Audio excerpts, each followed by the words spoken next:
Sobrang lakas ng ulan, guys.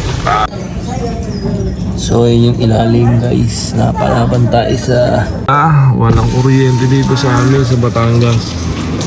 Ay brownout bigla, guys. So kailangan natin siyang gamitin at least yung 28%. So good morning, guys. So nakita na naman natin lumabas yung 893 trip ng aking HEV. And today, babiyahe tayo ng Batangas. But first, we're gonna go to Cavite kay Kuya. Sundin lang natin si Mami. And then, biyahe tayo ng Batangas using only EV. So, lumabas siya, oh. Hindi ko alam kung paano siya lumabas. Normally kasi, hindi nalabas yan. Ano lang yan, yung pinaka full mileage. So, very nice. 893 pa lang pala. So, kailangan magamit pa natin na magamit to. At least, mapabot natin 1,000, guys. So, kunin na natin yung item. Patayin natin, guys. Tingnan natin kung ilan na. 4.7 kilometers, 1.2. Grabe, oh. Isang oras at tinagal natin. Galing na tayong Golden. So, sinubok natin, guys, ang ating sasakyan sa ulanan. Let's say, titignan natin siya. Pero wag naman yung isusubok sa baha. So, dito tayo pa tayo Cavite. Sabihin na natin si Mami.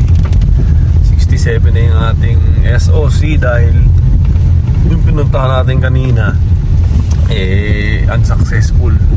Ayan, nabawasan yung battery natin. So, didiretso pa to hanggang Batangas. So, titignan natin kung ano, kung aabot siya or might be HEV na tayo pagbalik. So, dito na tayo, guys, sa Cavite 69. Patayin natin, tingnan natin kung ilan ang ating range.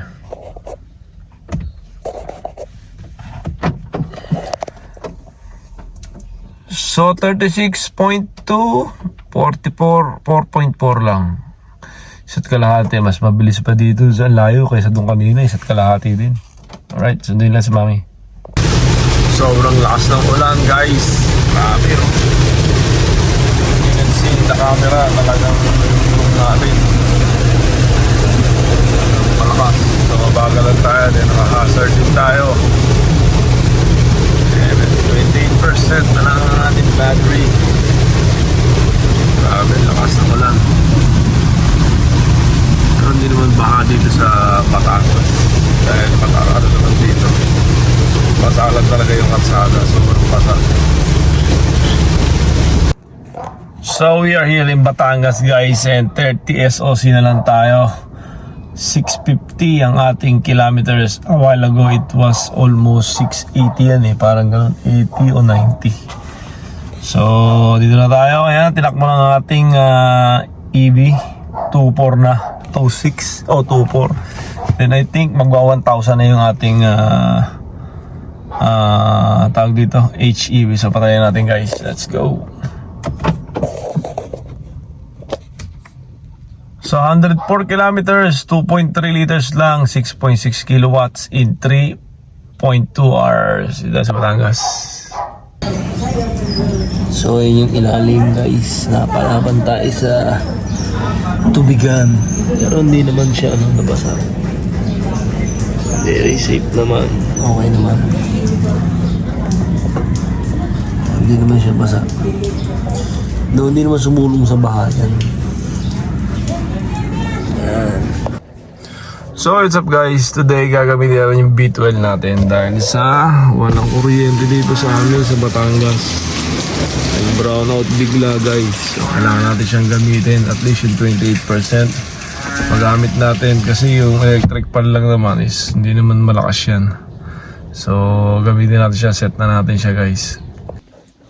So sinet na natin siya for 8 hours, guys. At least magamit natin yung B12 for 8 hours. Alright, saksak na natin extension. So napagana na natin yung electric fan, guys. Then yung charger, kasak-kasak yan dun sa labas.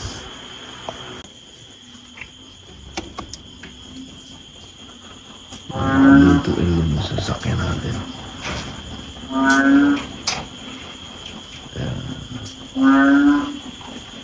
May baka dito sa kabila.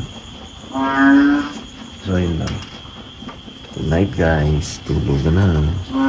6.5 hours later. So So finally, may kuryente na guys. Mabuti na natin ang B12 natin. Patayin na muna natin siya. Buti na muna natin siya. Wala tayong dalang susi. Kaya bubuksan muna natin siya guys.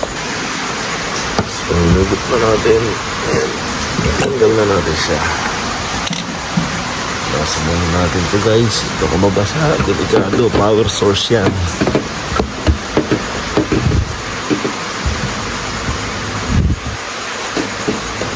Natin tatakpan uli. Alright. So ang laman pa ng ating battery. Tomorrow, day 3. So nandito tayo guys ngayon sa Lipa. And galing tayo ng Batangas. So pa-check up natin si Mami dito. So gumamit na tayo ng malaking HEB today dahil nag-highway tayo. Hindi ko alam kung ilang kilometers tayo. So check natin kung ilan guys. So 3.3 kilowatts and 3.4 liters ang nagamit natin. Medyo malaki-laki ngayon kasi naka-HEB lang tayo today. So kaya lang naman din natin gustong gamitin yung HEB natin para at least magamit na natin yung ating HEB and malapit na kasi yung PMS natin. So we are here na again in Batangas after our Lipa trip, Mediatrix, and like 50% na siya guys. So mataas na uli yung ating SOC. So tingin ko abot na yan hanggang makauwi kami ng Laguna. So ayan guys, tignan natin kung ilan nagamit nating HEB. Kasi sa computation ko, gusto ko at least mag 1,500 siya bago tayo magpa PMS. So ito yung conversion ng vlog natin kahapon guys. Alright, patayin na natin. So 1.4 liters lang siya sa 28.9, almost 29 kilometers guys. So mamaya tuloy natin yan pag uwi natin. So dito tayo sa SM guys, mag-charge ulit tayo dito. Ayan o. Tara, charge muna tayo guys. Buksan natin yung ating charger. So nakasaksak mga agad tayo. Kunin natin cover. Ay, yung mga cover ko wala. Shit. Okay lang yan. So 5.9 kilowatts yung pumapasok sa atin guys. Sa sakyan natin. Wala pang 1 hour to. Isang oras lang tayo. Tapusin lang natin. And we are done. Bibili na tayo dito sa SM. Medyo maamot pa nga guys yun. Ay. Bilis din, mula na. So nakapag-charge tayo doon guys sa SM ng 97. So second time pa lang natin nagawang mag-charge ng fast charging dito sa ating Seal 5 Premium. And it took around 1 hour and 15 minutes lang, wala pa. Hindi ko na pinull charge. 97 lang. Okay na yan guys. So pauwi na tayo uli sa bahay. Meron na tayo konting binili para sa pagkain ni Mother. So 91% and 542 kilometers ang ating last na trip na ginawa natin for today. Since yesterday pa tayo bumiyahe. So good morning guys. Hugasan muna natin yung mga gulong nito. Kasi mga past few days dumaan tayo sa mga bahain, sa mga basan lugar. So, hugasan lang natin yung gulong niya. 4 na gulong. Malinis lang. Then later on, subukan natin pumunta dun sa isang gumagawa ng sasakyan. Lalagyan natin ng shock coil pa yun. So yung 4 na yan, lugasan lang natin. Lalabag muna tayo dito kay Mother. So babiyahin na ulit tayo ng Santa Rosa guys, 542, and we're going to use pure EB. Tapos na ang ating obligasyon dito kay Mother, babalik na ulit tayo. Pero Sabado, babalik ulit ako dito kung loloobin. So sisibat na ulit tayo guys. Ilalagay lang natin mga gamit natin dito. 542 tayo, 23 aircon. Magandang weather. Hindi mukhang uulan guys, kaya hopefully is maging okay. Alright. So we are here na sa bahay and umabot na 44% ang ating battery charge. So this is our final na computation sa atin, though we only use the EV, and later on mag-charge tayo until we make it at 100%. So nakarating lang natin guys, medyo hindi naman pagod pero puyat-puyat lang. Kasama natin yung ating mga pets. So patayin natin guys, let's see. So we only did 68.5 and 8.8 kilowatts in 1.4 hours. So yan lang guys. So yo, what's up guys? Magandang hapon. Time check is already almost 5 p.m. and we are here currently sa bahay. So dumating tayo kanina dito maybe around 2 o'clock, 2 or 1:30, something like that. Galing tayo ng Batangas. We went to sa bahay ni Mami. Pina-check up natin siya. Dala natin syempre ang ating Seal 5. So as of this moment, nag-charge na tayo. Hinapit natin siya kanina, full EV lang. Hindi tayo naggamit ng gas. So, vlog recap lang tayo guys. So, kaya tayo nag-vlog is for to know kung ilan na lang yung ating HEB na mileage na tinakbo. So, as of this moment, nakaka 1,020 pa lang siya. So, at least, kailangan magawa natin doon 1,200 or 1,500. At least, kailangan mapaabot natin siya ng gano'ng kahaba na yung tinakbo kasi kapag 1,000 lang naman natin siya pina-PMS, parang sobrang baba naman guys. Kaya at least, gusto ko mapaabot siya ng 1,500. But then, ang hirap niyang paabutin kasi syempre, gusto nating ma-maximize yung usage ng ating EV. Then ang ating EV is almost 2,000 something na mahigit. I don't know if it's 2,005 or 2,600, something like that. Kasi yun talaga ang purpose ng sasakyan na to. To maximize the EV, not the PHEV, not the HEV engine. Kasi nga ang HEV niya is only for recharging. So yun ang ginawa natin vlog. So ang na-consumo natin I think is almost from starting here papunta ng Batangas. Then nung pabalik kasi is pure EV na tayo. But then when we travel to going to Batangas, dumaan muna tayo ng Cavite. Then from Cavite, dumiretso tayo ng Batangas. And that moment was a very strong rain, very hard rain na pinagdaanan ng sakyan. Dumaan siya sa mga small flooded, hindi naman flood, as in flood, yung talagang talapsigan na daanan lang na may tubig yung karsada. So yun yung mga pinagdaanan natin, then hanggang sa makarating tayo ng Batangas.